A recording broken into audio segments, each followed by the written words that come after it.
137 mètres de long, 23 mètres de large, 3 niveaux habités.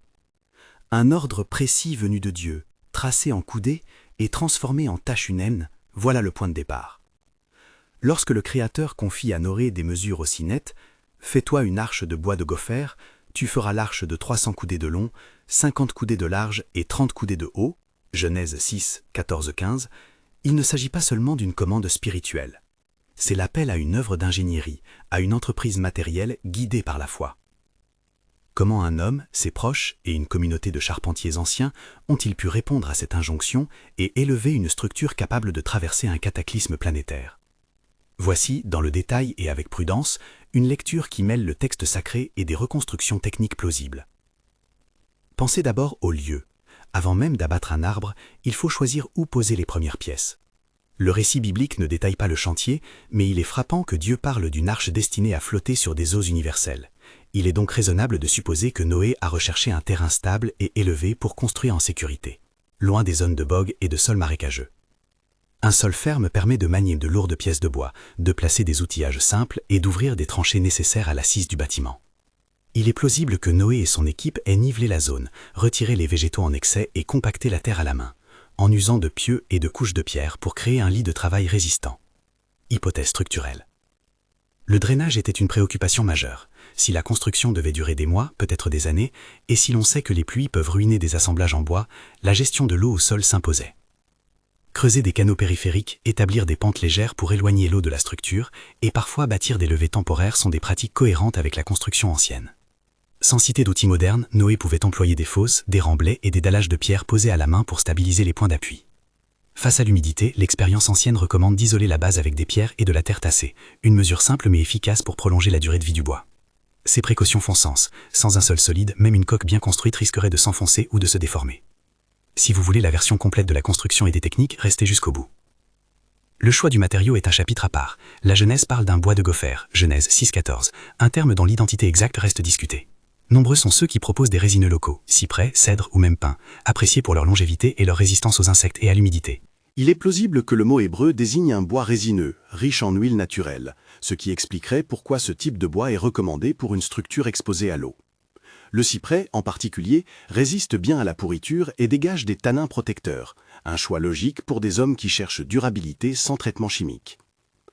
Abattre de tels arbres sans machine implique un travail collectif rigoureux.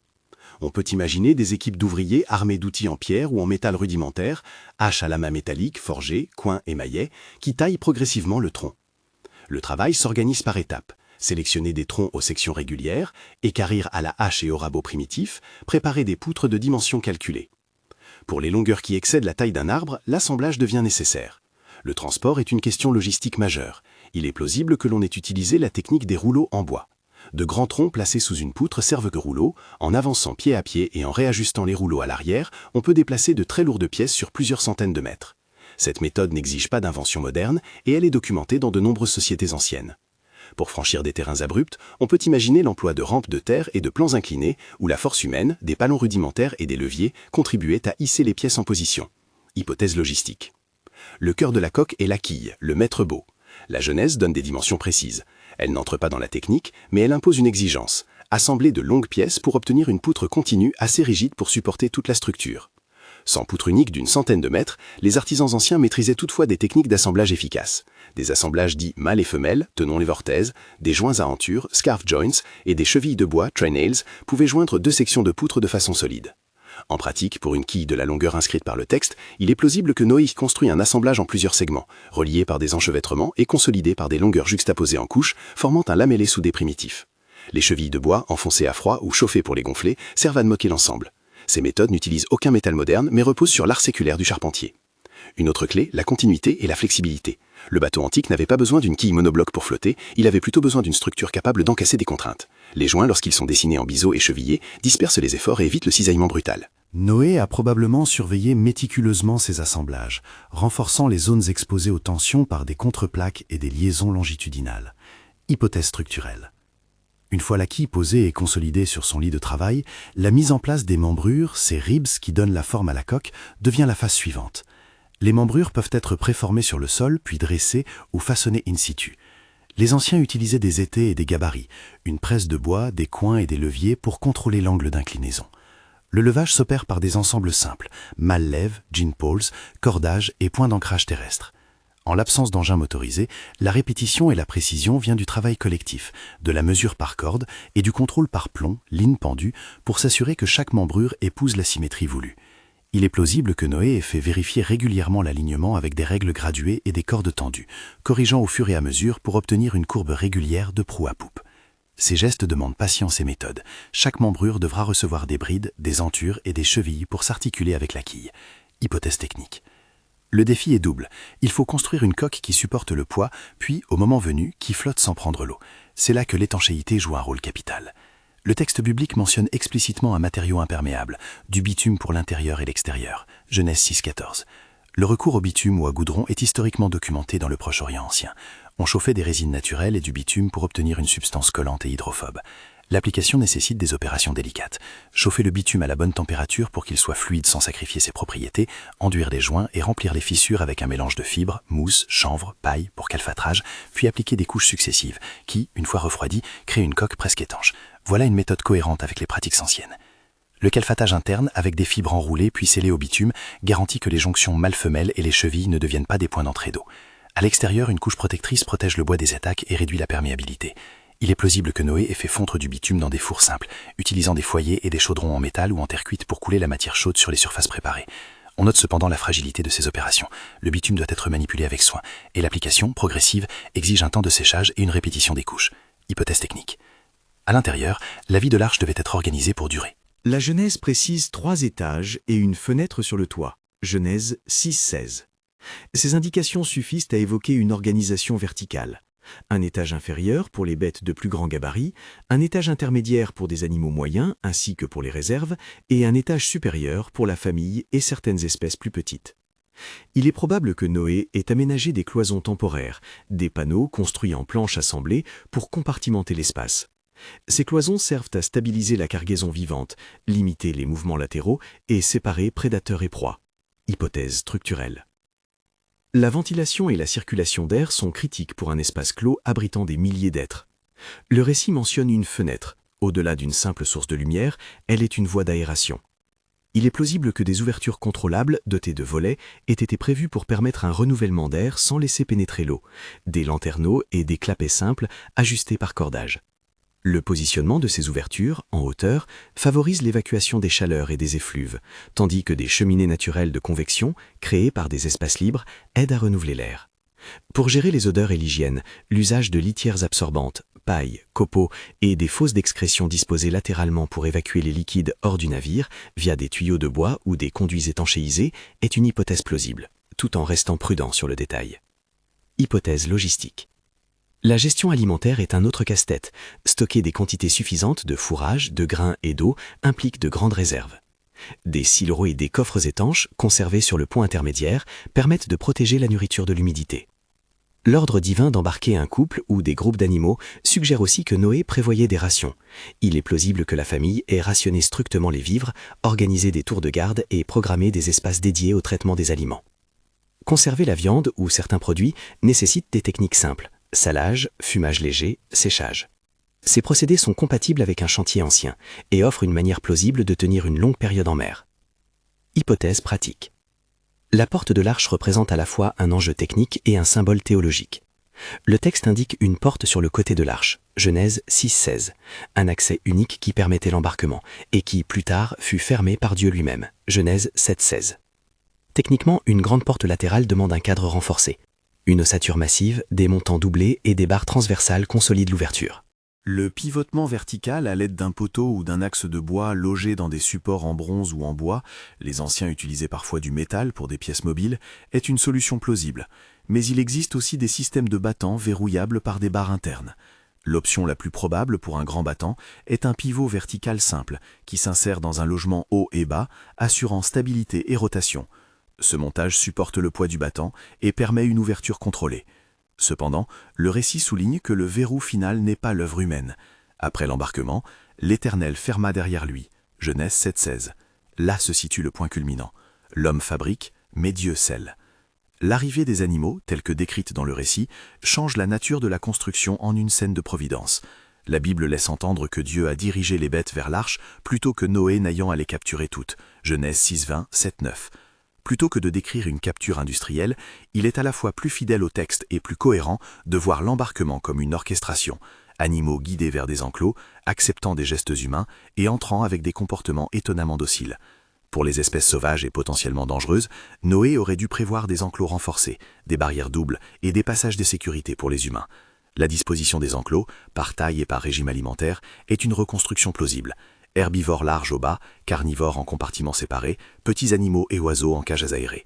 Tout cela est proposé comme hypothèse opérationnelle, pas comme certitude historique, hypothèse organisationnelle. Et puis vient l'épreuve des éléments. Le texte décrit l'ouverture des sources du grand abîme et l'ouverture des écluses du ciel. L'eau jaillit de des seaux et tombe des cieux. Genèse 7, 11, 12. Dans cette conjoncture, la flottabilité de l'arche repose sur la cohérence des assemblages et sur son volume. Une coque large, rapport long-large relativement bas, garantit une meilleure stabilité contre le roulis. La relation 300 coudées de long pour 50 de large donne un ratio adapté à une grande plateforme flottante, moins propice au chavirement.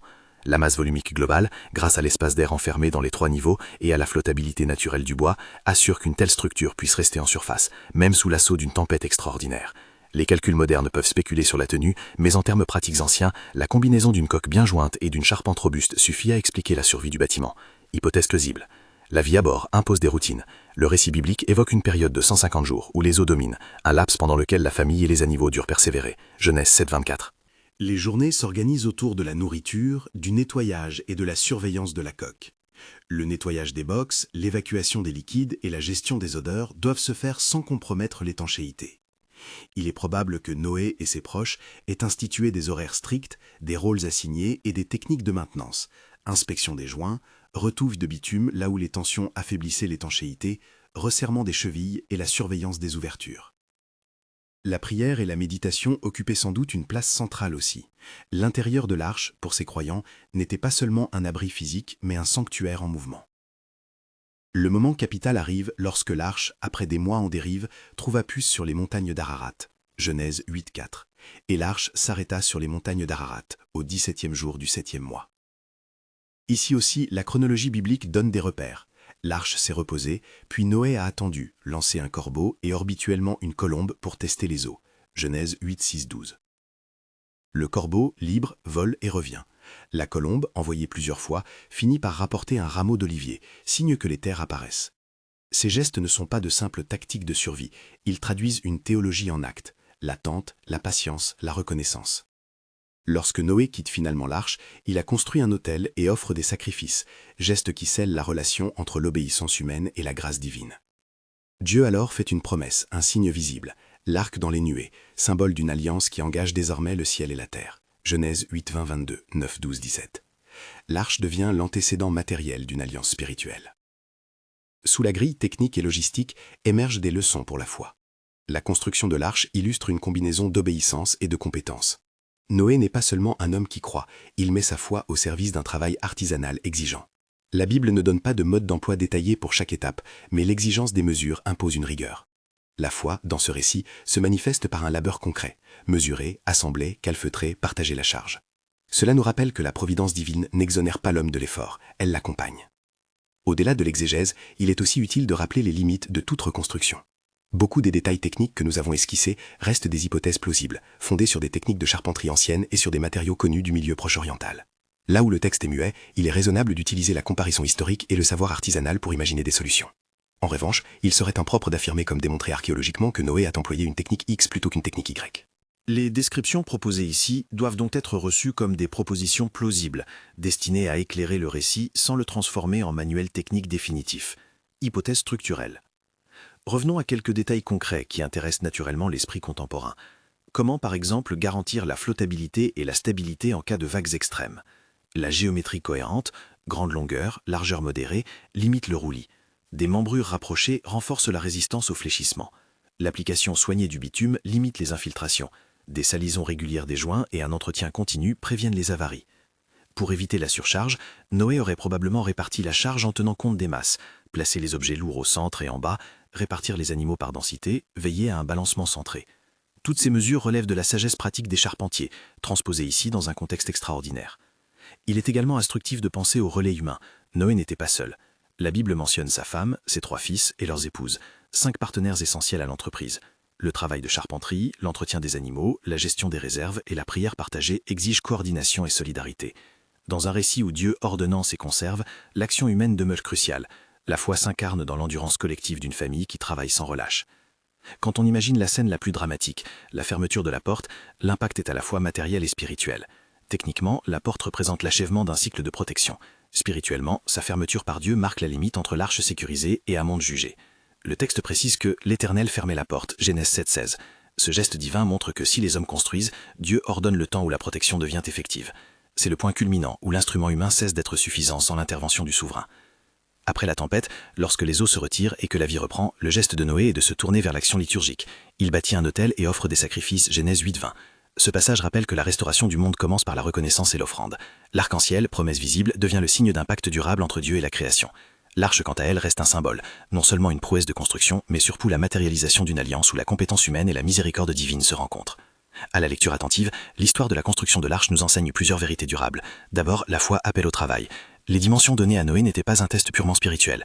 Elles demandaient une mise en œuvre concrète, la patience de mesure longue et la sagacité des artisans. Ensuite, la sagesse technique, même rudimentaire, se révèle salutaire.